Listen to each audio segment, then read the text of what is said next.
एक फ्लाइट अभी अभी एथेंस ग्रीस से यहाँ पहुंची है और इमिग्रेशन पुलिस इसके पैसेंजर्स की छानबीन कर रही है। हेलो सर, अपना पासपोर्ट दिखाइए प्लीज। ऑफिसर्स को चौकन्ना रहना होगा। डी प्लेनिंग प्रोसेस के दौरान गड़बड़ियों को भांपने के लिए ज्यादा समय नहीं होता। हेलो, अपना पासपोर्ट दिखाइए प्लीज। ऑफिसर एक पैसेंजर को रोक लेते हैं जिसका बर्ताव शक पैदा करने वाला था। ये शख्स नर्वस था और इसने अपनी आईडी कहाँ रखी है इसे नहीं पता था। बहुत ही डरा हुआ था। ये अजीब बात है कि जिस डॉक्यूमेंट के बल पर ये फ्लाइट में चढ़ा वो इसके बैग में इतना नीचे दबा हुआ है। बड़ी हैरानी वाली बात थी। आप कहाँ जा रहे हैं?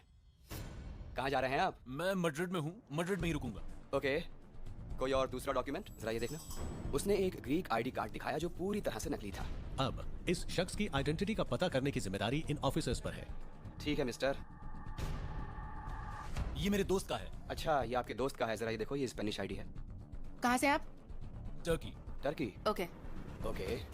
पुलिस स्पेनिश आईडी की जांच कर रही है कि कहीं ये भी तो नकली नहीं। ये कहाँ जा रहे थे?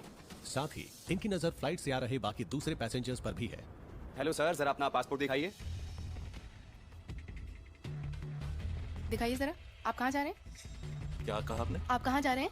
फिलहाल मैं अपने भाई के पास जा रहा हूँ। पाकिस्तान के एक पैसेंजर को रोक लिया जाता है। इसके पास स्पेनिश रेजिडेंसी परमिट है, लेकिन पुलिस को फिर भी शक हो रहा है। आप स्पेनिश बोलते हैं? नहीं, मैं नहीं बोलता। और क्या आपको यहाँ रेजिडेंसी मिली हुई है? डॉक्यूमेंट्स में मौजूद तस्वीर इन ऑफिसर्स को इस पैसेंजर की नहीं लग रही है और इस शख्स को स्पेनिश भी नहीं आती। ये बात भी शक पैदा कर रही है। इन्होंने एक long term Spanish residency permit दिखाया, जिसका मतलब है कि ये कम से कम 5 साल तो स्पेन में रहे होंगे, लेकिन ये स्पेनिश नहीं बोल पा रहे थे और ना ही समझ पा रहे थे। ये बात उस वक्त हमें जरा खटकी। ये पैसेंजर भी एक सेकेंडरी इंस्पेक्शन के लिए दूसरे शख्स के पास जाएगा और वहां पुलिस इनके डॉक्यूमेंट्स की गहराई से छानबीन करेगी, लेकिन उससे पहले ऑफिसर्स को फ्लाइट के बाकी बचे पैसेंजर्स की भी जांच करनी होगी। हेलो सर, पासपोर्ट दिखाइए। इस शख्स ने एक फ्रेंच पासपोर्ट दिखाया है, लेकिन ये फ्रेंच बोल नहीं पा रहा है।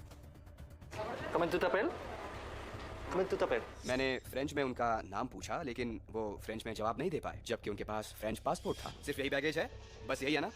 एथेंस की एक फ्लाइट में 3 शक वाले मामले नजर आते हैं।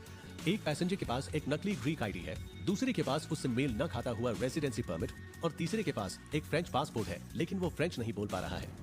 तो पुलिस को अब इन पैसेंजर की असली पहचान हासिल करनी होगी। ये भी जानना होगा कि कहीं ये तीनों आपस में जुड़े हुए तो नहीं है।